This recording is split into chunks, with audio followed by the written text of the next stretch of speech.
Hey guys, good morning and welcome to What's on the Bench. You got Greg here and Rufus. Rufus, what are we working on today? Today we have a bassoon. A bassoon. Yeah, something we don't see every day. Right? This happens to be an amati. That's Okay. the break. The make is from Czechoslovakia, Okay. which doesn't exist anymore, but that's all right. I believe it's Czechia now. The Czech Republic or whatever they call it now? Yeah, it was. Yeah. We're going to disassemble this. We're going to break it down and prepare it for a repad later on in the week. Okay. Uh, Sounds good. all right. So bassoon. Bassoon is your specialty, right? Aren't you a bassoonist? I'm a bassoonist. Yeah. Yes. Yes, I'm a bassoonist. And you actually admit that to the public? That's right. Yeah. Yeah. Right. As I'm breaking this down, I'm looking at everything. You know, Right. the eyes just gaze over everything, looking for booby traps. Really, a little. Here's one here, right away. This screw's missing, probably ripped out of the wood. That has to be addressed down the road at some point. Right. Okay. Is that for the palm guard or the? This the- is for the joint lock. Oh, the joint lock. Okay. Yes, when right this on. is assembled into the boot joint, Right. this will lock itself fast to the long joint. Okay. Right, to prevent unwanted movement. Nice. And we're going to take that off now. Okay. Let's see.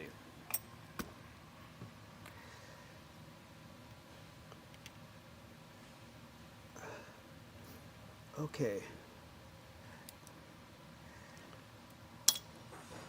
Here we go. Nice and safe.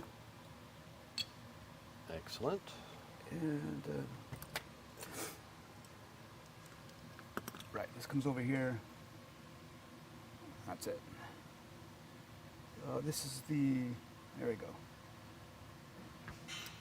It's rather important that these screws go back in the exact same place into the respective posts. You can get into trouble if you mix them up. And is that true for all instruments, or more specifically for bassoons, or? It doesn't hurt to keep them in order. Yeah. Yeah. Not strictly true for every instrument. No. Right. It's a good habit. And they're definitely not universal parts. So. no, not universal parts. And right away, this post here is crooked. Probably can't see it, but it's no longer in line with the Okay. body. It's this way. Twist Okay. it a little bit. Mhm. Okay. So that'll be corrected down the road. In fact, I'm going to take it off now. It's so loose.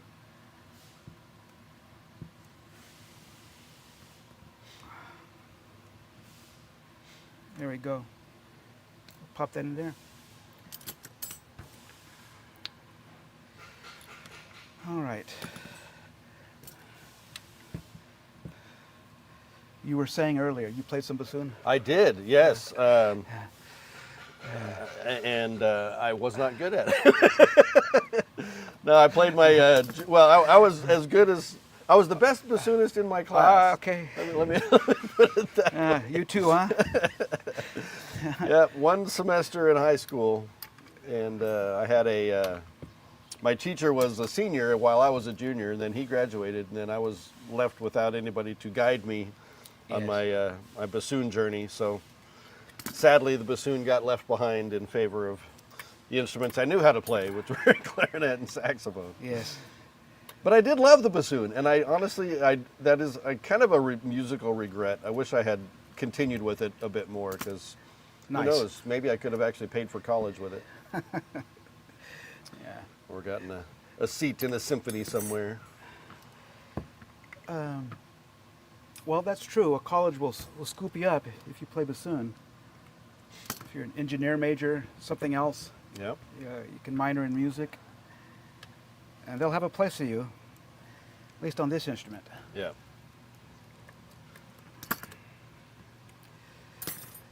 Okay, here we go.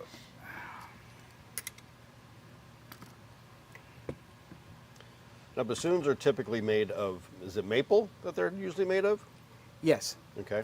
maple, almost always. There's lots of exceptions, but they're rare. Right. This is a German system bassoon, which is essentially all you're going to see these days, at least here in the States. Maple. Okay.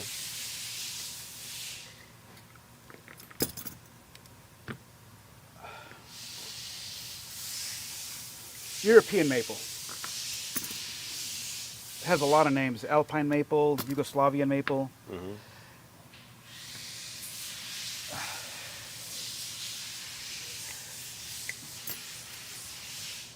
I think Fox Products makes bassoons in a number of different woods. They use red maple, sugar maple, Okay. and black maple. Interesting. Uh, Black maple. I don't think Yes. I've heard of black maple. yes, it's one of your harder maples. Not as hard as sugar maple, but almost. Okay. Yeah.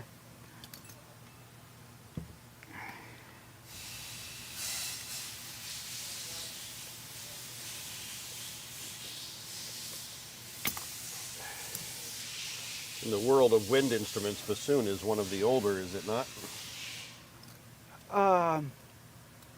Certainly, well, I mean, they're all older Yes. than the saxophone. That's the newest one on the scene. That's true.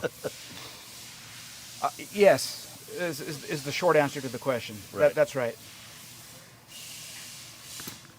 Bassoon and oboe. If music history starts for you Right. with the orchestra, right. Let's put this here.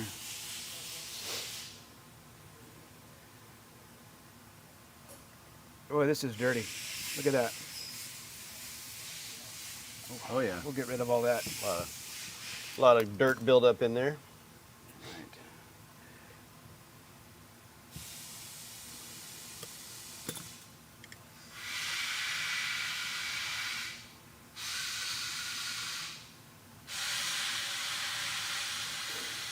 So already I see about 3 or 4, I can feel about 3 or 4 loose posts.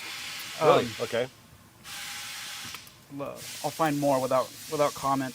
Sure. Those must be addressed. We can't have those spinning, especially if there's a spring involved. Right. That'll just, oh my goodness.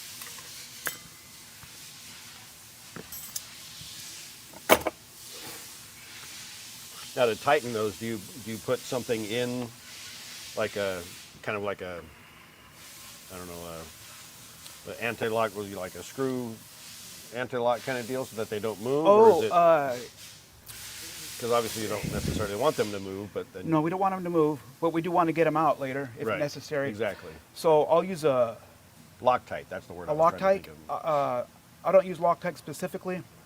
A 2-part epoxy, a weak, Right. cheap epoxy. Okay, I got So you. it's going to stay firm, but you Right. can break the bond if necessary. And there's other approaches. Well, I just happen to have it here. This is pumice. Oh, right? wow. Mhm. Of a powder form. And you can get in there, unscrew the post 2/3 of the way, pile in some pumice, and that'll act as a shim, and that'll grip. Okay. Interesting. And Yeah. it just takes some feel. And then when this post is tightened around to where it's supposed to be, in line with everything, it'll be secure. Nice. That's another way. Okay.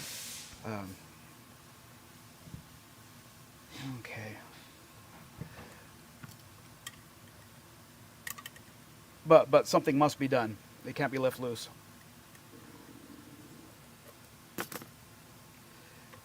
All right. This comes over here.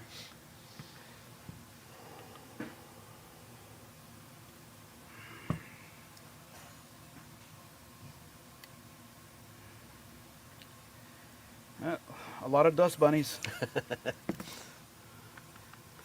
This one was not cared for very well, not maintained very well.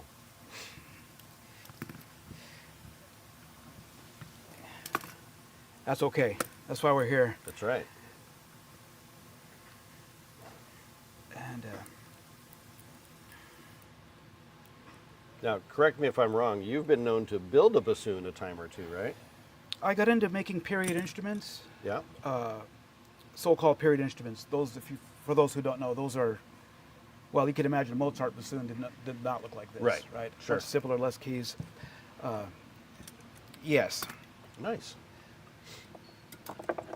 and Bach's bassoon had even fewer keys. Okay.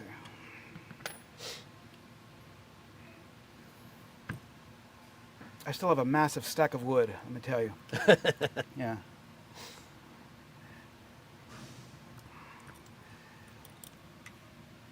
All right, what do we have here?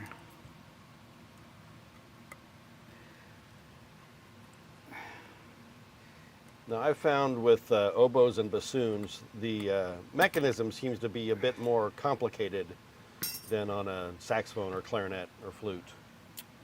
Is that generally true? Or Yes, I would say the oboe is a bit complex, yeah. or at least gives the illusion of being complex because it is small and Right. all crammed into a short space. The bassoon's mechanism, we can call the fingering system complex, but the mechanism is, we'll use the P word on this, primitive. Okay, yeah. Okay. Sure. And the reason it stayed that way, you can make an argument for that or against that, is because it works. Yeah, well. Right. And you start messing with it too much, and it no longer sounds like a bassoon. And then at that point, what's the point, right? Well, Yeah. what's the famous phrase on that? If it's not baroque, don't fix it. Ouch. Okay. Doors that way, sir. Yeah. Yeah. Okay. All right. At least I think I'm funny. Oh. Punch in the gut there. All right. Okay. I seem to remember in playing the bassoon that there was a lot of thumb going on. Like both thumbs are a lot more active on a bassoon. Yes. Yeah. Both thumbs are well in play. Yeah. They really are. And but like with any wind instrument, piano, anything, the fingering disappears into your neurology, and Yep. you just go. Once you've got the muscle it's- memory, yeah. That's exactly right, and it's a non-issue. Really, it's a non-issue. I can. Yeah. There we go. Just a few more.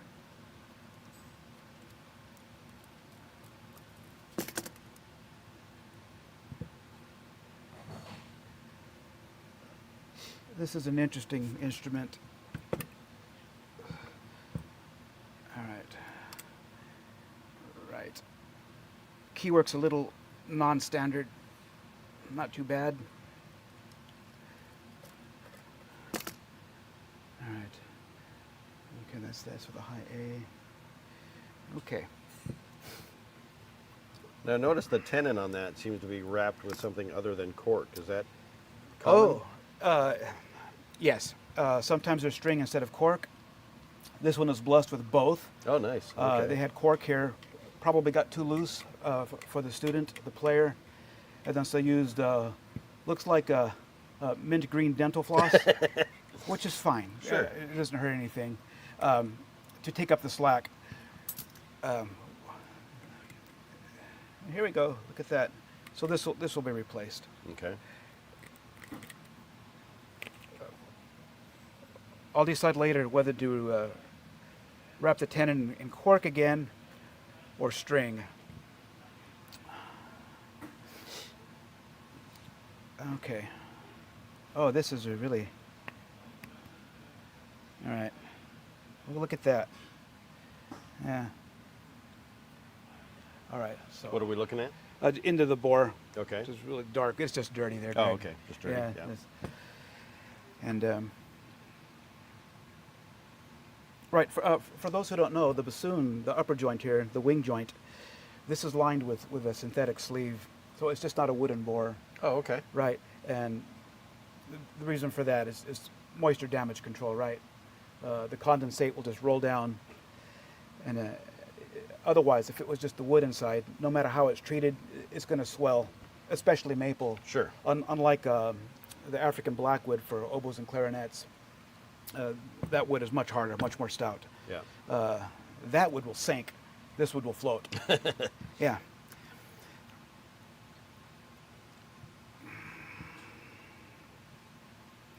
Okay.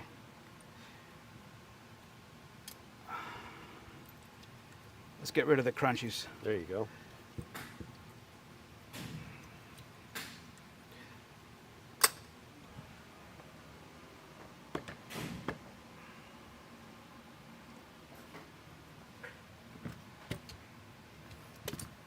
All right.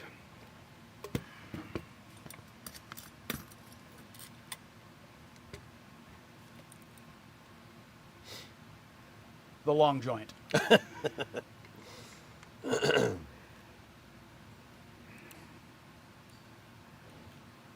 All right, here we go.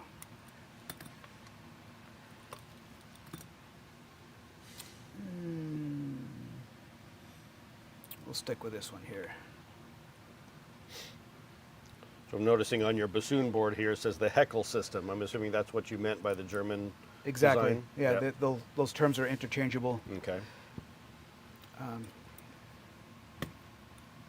Heckle firm, very famous. They pretty much reinvented, recast the bassoon in the 19th century, and everybody's copied them since, or most makers have. Similar, yeah. All right, this goes there. That's C sharp.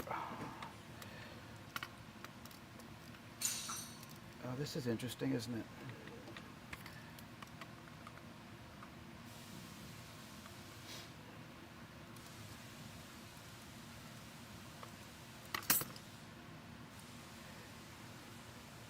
Right.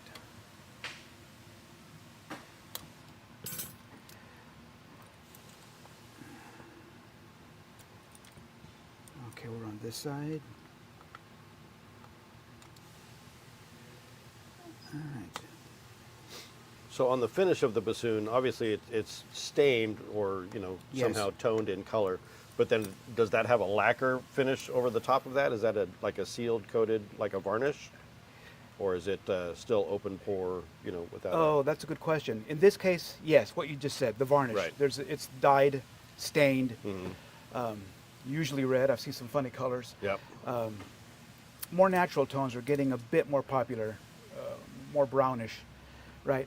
And then yes, some sort of proprietary finishes sprayed over or hand rubbed on. I guess other finishes, there's the dye, and then there's a hand rubbed oil varnish that can go on, and that is more open pored. It doesn't have this Right. candy apple coating on it. Okay.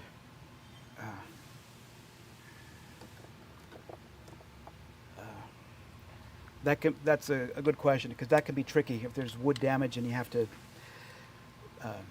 make things look, Sure. a cosmetic job. Let's take this off. There we go. Very nice. This is low B flat. Okay. Yeah.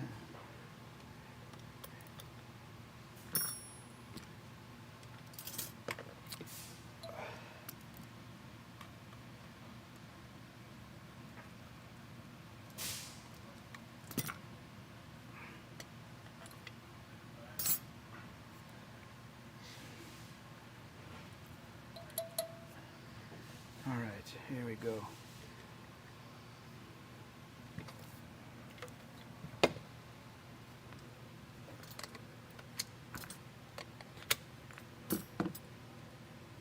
I was just looking at that pad cup. It seemed oblong as opposed to perfectly round. That's right. And that's intentional, I assume? that's intentional. That's right. Interesting. Okay. That's because when the bocal goes on top of the wing joint, the little S pipe, Mm-hmm. the vent on the bocal can be a little higher or lower. Oh, So they're trying to compensate by giving you a little more room there. interesting. And this goes here. That's the D. That's the C.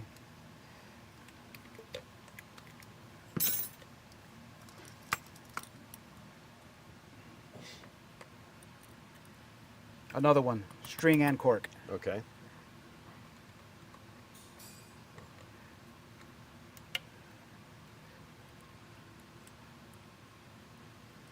Is there one style that's preferred on that on a bassoon, whether it's the string or the cork, or is it common to have both on one? Oh dear. the string versus cork. Yeah. It's not common to have both. This is just an emergency Okay. situation there. Tightening you up know, the joint a little bit. That, yeah. That's right. And that doesn't hurt anything. This is cotton thread, looks like. Is it traditionally like a waxed thread that's put on those when it's done with thread, or is it just a standard thread? Then you add a wax or like a cork grease. Yes, type if you're deal? using the string, the fabric, yes, you'll need something. Paraffin, Okay. beeswax, that gets a little sticky and Gummy. cakey. Yes, it does. On a recorder, because recorders often have string on the tenons, if it's mercerized cotton, that has a bit of a sheen and a bit of a give to it, then you don't need any lubricant. Interesting. Uh-huh. Okay. Almost anything you can imagine, it has been done. And you do get some structural support with the tenon. This is the tenon. Right. Sure. It's a bit fragile on thin, bassoons. These break often enough. I've done a number of tenon jobs, and this does give it some sort of structural support. Right, but if you wrap too tight or with the wrong material, like nylon, for example, it could shrink and distort the bore bit. Oh yeah. And I know this because I take measurements all the time on everything, right? Sure. I've got notebooks, and they can distort. You just got to use your head and do what's best, based on long experience. I suppose, like anything else. Sure. All right, let's take this guard off.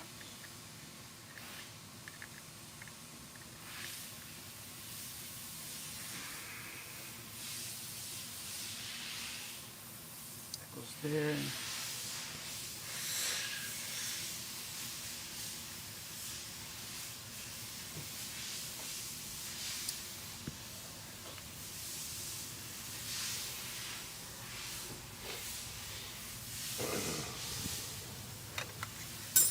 Okay.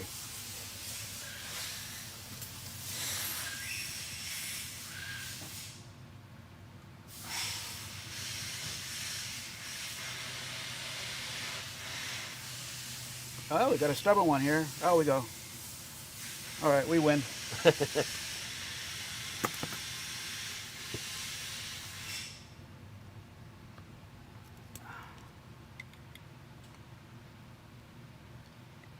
That's it.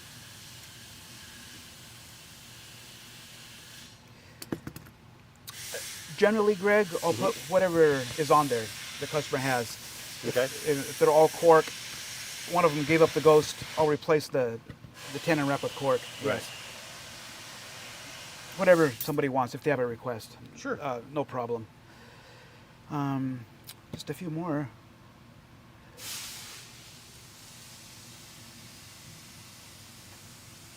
Okay.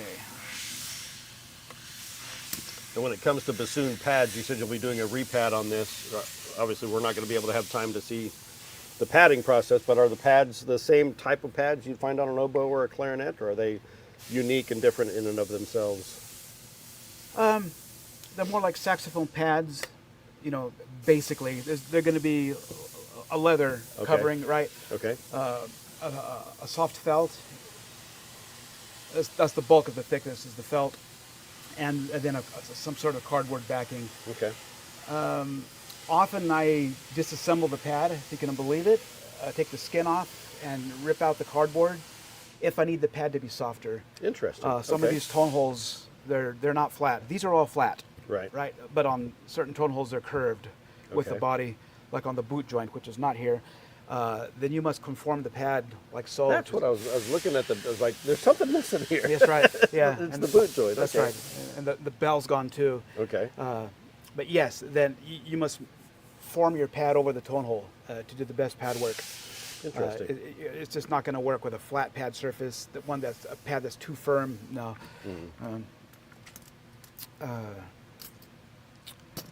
Oboe pads are mostly cork. Okay. Yeah. Right. Again, the short answer. All right. Let's get some more of this crud off. It just feels terrible under the fingers. All right.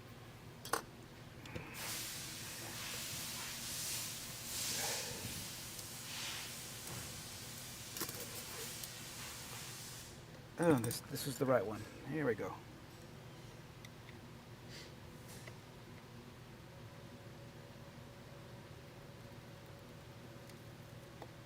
Good.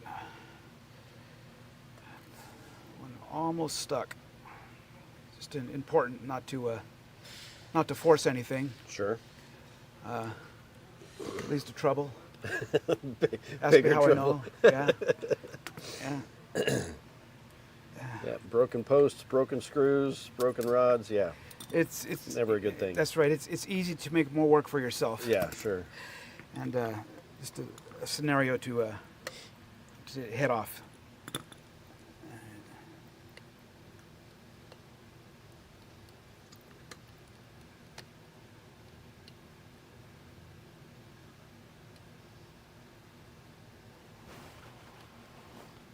There we go.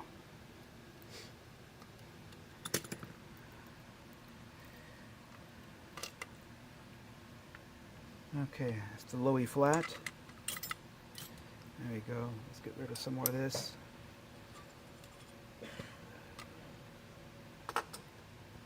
And I'll set this aside for later. All right.